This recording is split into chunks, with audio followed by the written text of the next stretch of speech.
Chronicles of a Gooner. Like and subscribe. Chronicles of a Gooner. Harry Symeou time. Arsenal. Come on, you Gunners. Arsenal. Chronicles of a Gooner. Hey everybody, how's it going? And welcome back to another episode of the Chronicles of a Gooner podcast with me, your host, Harry Symeou. Thank you so much for joining me on this Tuesday. It is the international break, so the news cycles, I suppose, a little bit slower than it would normally be. But we'll get through it. Just a quick internet update for those of you that are interested. Still not fixed. I had a text from Virgin Media last night yesterday afternoon saying it'll be fixed by the end of the day. I had one this morning saying it'll be fixed by Thursday, which is really annoying. And I'm trying to get on the phone to someone just to say, guys, surely you are going to compensate us in some way, because I've lost work. There's work that I was due to do remotely that I couldn't take on because I couldn't trust in my internet connection. So that's been really frustrating. But hey, at least it's the international break. That's the kind of silver lining if you're trying to look at it from a positive standpoint. The new intro music, brilliantly put together by Roxy Harris on Instagram. Thank you so much, mate. Really appreciate it. It was completely out of the blue that I received it, but it's fantastic. So massive thank you to you, mate, for putting in the time and the effort. Regular listener of the pod. Really do appreciate it. You can follow him at Roxy Arms for all things music. So get over there, give him a follow. And I wanted to give a big shout out to Footy Vision, who are changing grassroots football. They film your games, run proper weekly sessions, and host filmed tournaments. And they're looking to start leagues around the country. Every player gets a profile page with their clips, stats, and highlights, which is amazing. Plus, there's a weekly goal of the week, so you can see who's been turning heads. It's real games, real footage, real source. If you want your match day filmed or fancy getting involved, contact them at footyvision.net. Big thank you to Roxy and the good people over at Footy Vision as well for everything that they do. Because, I mean, when I played sort of grassroots football, when I played Sunday League football, I played academy football for a bit, went back to grassroots football, I would have done anything at that time to have my games filmed and to be able to watch them back and to save some of the goals that I scored and all the rest of it. So yeah, this is pretty cool. Go and check it out. Right, we're going to work our way through a few topics today. We're going to talk about whether it's right that Arsenal now, with pretty much every bookmaker, are favourites to win the Premier League. We're also going to discuss what's wrong with Liverpool. I do think that the discourse around Liverpool over the last few days has been disproportionate. I think we get it disproportionately when we fail to perform or win a game. I suppose it's only right that the same energy is kept for Liverpool, who, are the reigning champions. And I would argue are probably and should be under more pressure to go on and retain the title, given the sheer amount of money that they spent over the summer. Now, I'm not saying we held back or that we cheaped out, but Liverpool spent around about 400 million in my estimation. So that's a hell of a lot of money. Plus, we're going to have a very quick chat about Viktor Gyökeres as well, who seems to be the subject of much debate going into this international break. I do want to caveat this conversation with the fact that it is the international break. I said it already. The news cycle is that little bit slower. And sometimes that leads to over-analysis. And I'm guilty of it too, but I do feel it's worth just addressing some of the stuff that I've read and seen online over the past few days with regards to our new striker. Okay, let's start with whether it's right that Arsenal are favourites for the Premier League. Look, if I'm being completely honest with you, it's not really a tag that I want. Somebody asked me yesterday on the radio whether I thought we were favourites and how many points we'd have to be clear for me to be very confident that we're going to win it. And I said 10, and people laughed at that and said, what, 10? Like, that's mad. 4 or 5 points with this Arsenal team, it should be enough. Look, we've learnt the hard way that it's not. We've learnt the hard way that things can change. We've seen bigger swings than that in the past. So I'm not going to sit here and get complacent or get carried away. I recognise and I admit that when I say this stuff, it's not really because I don't rate the team or because I don't rate the squad or because I have a major issue with the manager. it's purely because as an Arsenal fan, I want to protect my emotions. And I hold my hands up. And I'm sure there'll be a lot of people in a similar boat. As I say, it's not really a tag that I want us to have. But when you look at our squad depth, when you look at the quality of players that we brought in over the summer and adding that to an already very good team, when you look at the fact that, you know, some of those players are older, a year more experienced. There's players that were very, very young last season that maybe we were a little bit uncomfortable sort of relying on, like Ethan Nwaneri, for instance, who you could throw in there now and trust. I think Mikel Merino's becoming more and more important as we're talking about squad depth right now. We haven't even seen Piero Hincapié yet. Kai Havertz is to return. Noni Madueke started life at Arsenal very brightly and will return. Gabby Jesus will probably return at some point as well. And that's not even talking about the fantastic nucleus of a side that we already have. So I understand why we've got that tag. We've also had a really strong start to the season, all things considered. We've had injuries to contend with. And I know I made the point about the squad, and that certainly eases that problem. But we've still had injuries to key players. We've been without key players. We've been without Bukayo Saka and Martin Odegaard and Kai Havertz already this season. So, you know, I feel like we're in a much better position to cope with any sort of adversity that comes our way. And yeah, look, strong start given the fixtures that we've had, and we've got that strong defensive foundation again. And I think the fact that Liverpool looks so fragile defensively at the moment versus us who look really solid, and people always used to say that defences win your titles, is obviously leading to the kind of perception of Arsenal being a better one. And while the perception of Liverpool is down a bit, then you can understand why Arsenal have been made favourites. But look, I think this is the first time, honestly, I think this is the first time where the neutral might look at it and go, this is Arsenal's year.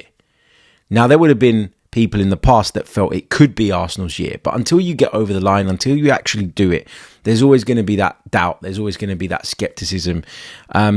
And we'll come on to talk about Liverpool in just a moment, but I think we've equipped ourselves going into this season really, really well. And for that reason, you could totally understand why there is an expectation now. And we talked a little bit about the atmosphere yesterday, and we had various points made in the comments, and I made various points about some of the contributing factors to maybe the Emirates atmosphere not being that great at the minute. But expectation is one of those factors, and we touched on it yesterday, but it really, really is. And if you want to gauge where a fan base's expectation levels are, go to the stadium, have a listen, assess kind of the mood and the feeling, and that'll tell you, like, we play teams like West Ham and people expect us to win. You know, we play most teams now at Emirates Stadium, we're expected to win. We went to Anfield and we were not far away from getting a draw, but that was seen as a major loss. Whereas 2-3 years ago, we would have gone, well, we went there and we competed. And that is something that we hadn't been able to do for a long time prior. We salvaged a late point against Manchester City, which again in years gone by would have been a massive result. And people were pissed off about the approach and upset about the approach and felt like we didn't do enough and felt like it was 2 points dropped. We went to Newcastle and thankfully we won it, but had we not won it, there would have been an air of disappointment there as well. And that was in part because Liverpool at the time were doing very, very well and picking up results, and there was a fear of falling too far behind. But also it's because the expectation levels have risen. You know, you go out and you bolster the squad the way that we have, you bring in the quality of player that we have on top of what was already at Arsenal Football Club. There is a huge level of expectation. Liverpool's stutter of late, 3 defeats on the bounce, 2 in the Premier League with a Champions League defeat over in Istanbul sandwiched in between. Manchester City haven't looked amazing at the start of the season, although I believe that they will be there or thereabouts come the end of the season. Again, I can understand why we've got the tag, not saying I necessarily want it though. So Arsenal are the favourites right now. Liverpool are second favourites. Man City in third, and then it's Chelsea, Tottenham, Man United. I don't know how Man United are in there, but anyway, that's what the bookmakers are telling us right now. And the bookmakers, in fairness, are normally right. Not always, but they're normally right. That's why they're still in business. That's why they're still making money. But yeah, I think us being favourites, it's kind of about that time now. But we got to embrace that tag. We got to embrace that bit of extra pressure that comes with that, because, you know, we've shown over the years that we've grown and we've developed, but it's all been for this point.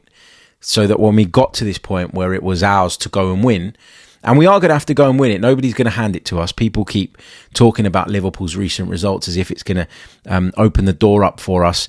We're going to have to be very, very good, very, very strong. We're going to have to get more than 90 points, in my opinion. And we're going to need to go out and literally take it from them rather than it being handed or gift wrapped and then delivered to us. So, yeah, let's embrace the kind of pressure. Let's embrace the tag, because all the work that we've done up until now was to get to this point. Still not saying as a fan who's always very nervous that I like it, but it is where we are, and that's kind of the reality right now. One of the questions that I was asked quite a bit yesterday during our radio show was, what's wrong with Liverpool? What's the problem with Liverpool right now? First of all, let me be absolutely and categorically clear. Liverpool are still in this title race. They're only a point behind us, and they are right in this title race. I'm actually surprised. Like, although I've made a case there for why Arsenal have been made favourites, and I've made a strong case as to why that's the way that people are reading it and seeing it right now. Actually, given that Liverpool are only 1 point behind, and given that Liverpool have been there, done it, I'm surprised that the bookmakers have kind of done this U-turn so quickly, actually. Now, that suggests that they're seeing issues at Liverpool that they don't think or are not sure can be resolved in order to get them back on track. But let me tell you this, we cannot afford to rest on our laurels. We cannot afford to fall asleep. We cannot afford to give up anything. We have to be bang on it every single week, because they will come good. They will only get better. What people don't realise about Liverpool is that there's been a lot of change there in the summer. A lot of change. If you look at their backline, they changed 50% of it. They lost Trent Alexander-Arnold. Obviously, at left back nowadays, it's Milos Gyökeres a lot of the time. So 50% of their back four has changed. That was always going to bring teething problems. I don't think Gyökeres has started particularly well. I think Frimpong, who's come in as a right back, is more of a right wing back, and I think can be exposed defensively. I think that's having a knock-on effect on Konate's ability to kind of manage that right side. Sometimes they're using Szoboszlai at right back, which means taking him out of the midfield, which means another bit of disruption. They've got a lot of new faces in the forward line. Alexander Isak's not fit yet, not ready yet, clearly. Hugo Ekitike has had a great start, but he's been in and out of the side as a result of Isak's arrival. And obviously Ekitike had to serve that suspension for taking his shirt off. Ridiculous rule, in my opinion.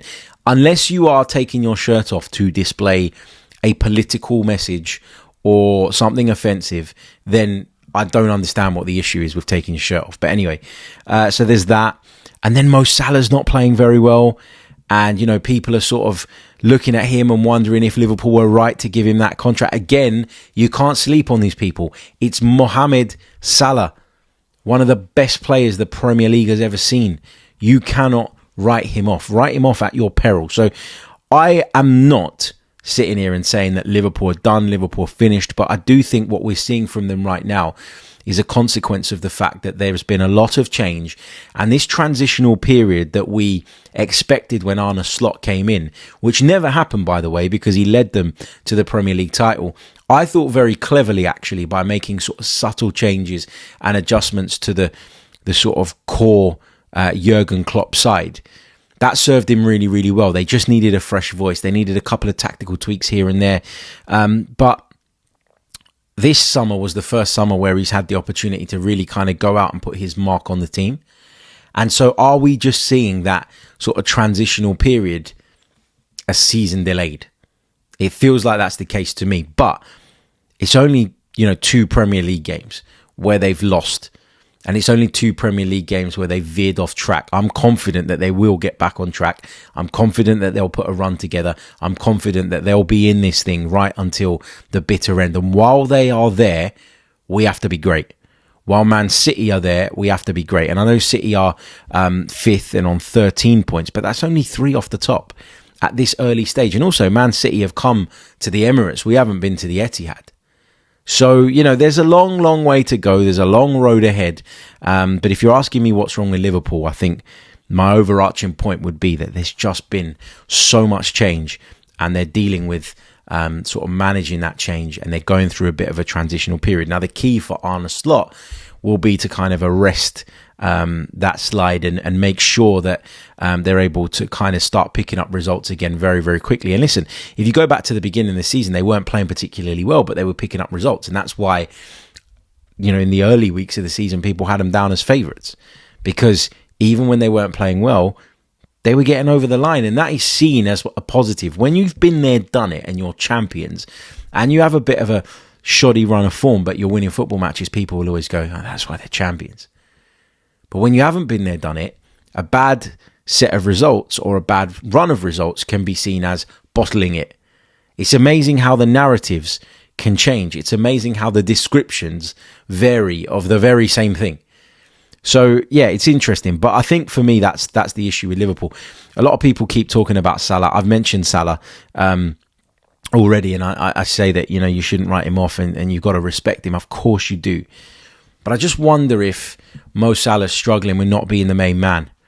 If he's struggling with the fact that he's always played with kind of nines that were very, very conscious of facilitating him and would open corridors and spaces for him to come into off of that right-hand side. Obviously, Mother Nature and age gets to everybody, and he might have slowed down a little bit as a result of that. But I think the team's not built around Mo Salah anymore, and that is having an impact on his game overall, I would argue. Also, he doesn't have Trent Alexander-Arnold behind him, and those two had a formidable partnership, a partnership that flourished over many, many years. He's got something different, and he's got someone different playing behind him pretty much every week at the moment. Sometimes it's Frimpong, sometimes it's Szoboszlai, sometimes it's Connor Bradley. So there's a lot of change ongoing at Liverpool, but as I say, I think they'll get it right, and I think they'll get back on track. So if you're asking me what's wrong with Liverpool, I think they're having some teething problems with all the new players and sort of getting them all into a sort of cohesive unit and having them all sort of complement one another and do essentially what they're supposed to. Now, to wrap up on today's pod, I do want to talk a little bit about Viktor Gyökeres, and I'm going to keep this fairly brief because I don't really think there's much of a discussion to be had here. The only reason I'm flagging it and bringing it up is because I think that it's important as Arsenal fans that we push back against kind of lazy narratives that can form and can develop around players. When we signed Viktor Gyökeres from Portugal, one of my big questions was, what's the exchange rate look like? And this was something that we discussed with Deluded Gooner on a show that we did together, and he was right to bring this up. But one of the questions that it left me with and sort of I was mulling over for such a long time after that conversation was, what's the exchange rate? Here's a guy that's got something like 40 goals in 40 games. I know that's not quite the stat, but it's about that. So 1 in 1. What would that look like in the Premier League? I thought it would probably translate to about 1 in 2. And we're just a little bit off that at the moment because in 7 Premier League games, he's got 3. So we're not quite at 1 in 2, which means that by my estimations and based on the expectations I personally set for Viktor Gyökeres, he's a little bit off it. But he's 1 goal off it. It's not enough for me to be... In fact, he's half a goal off of it. It's not enough for me to be really, really concerned. And I do think his performances have dramatically improved actually over the last 3 games. Now, West Ham was probably not as strong a Viktor Gyökeres performance as what we saw against Olympiacos and against Newcastle, but that was the last game of 3 in a week, and we just don't have, because of Havertz's injury, because of Jesus' injury, we just don't have someone that can come in and replace him and can share the workload with him. And I honestly believe that when he was brought in, Arsenal would have known that there was going to be a bit of time needed to just for him to get up to speed and get up to the level required to really kind of mix it and do it in the Premier League. But they would have been really comfortable and happy knowing that they had Kai Havertz there who could share that burden and load with him. And it's not just a burden of scoring goals.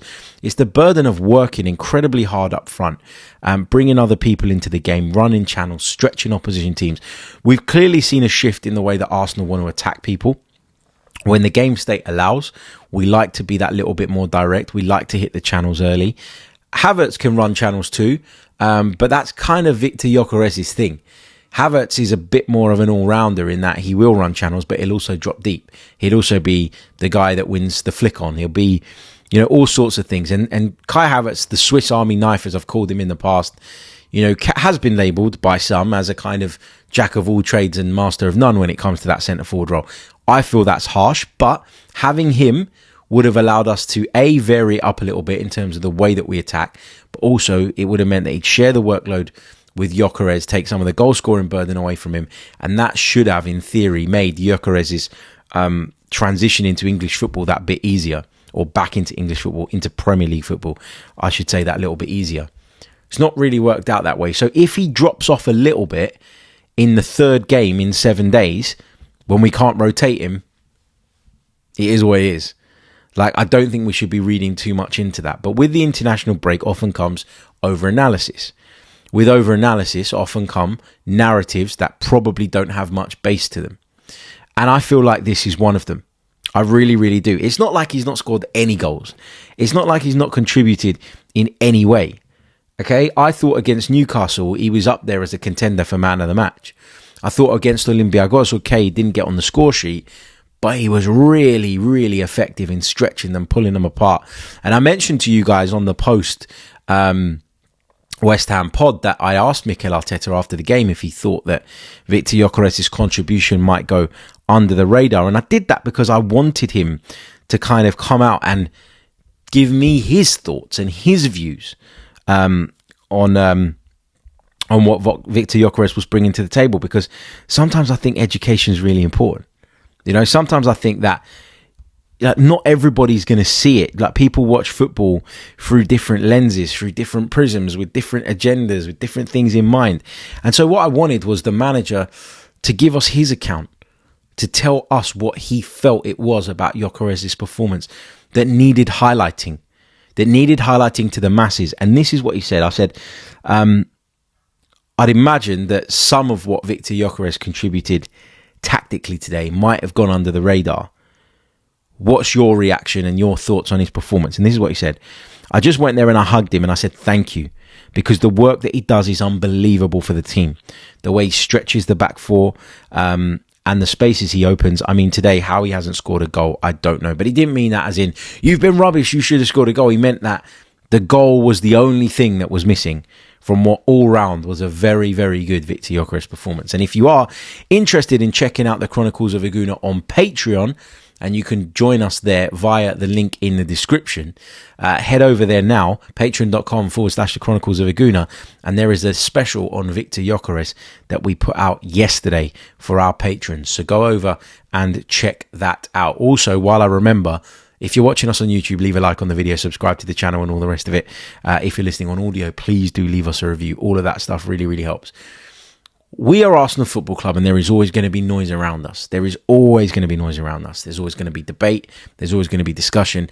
And there's always going to be people out there with different allegiances that are looking to tear us down.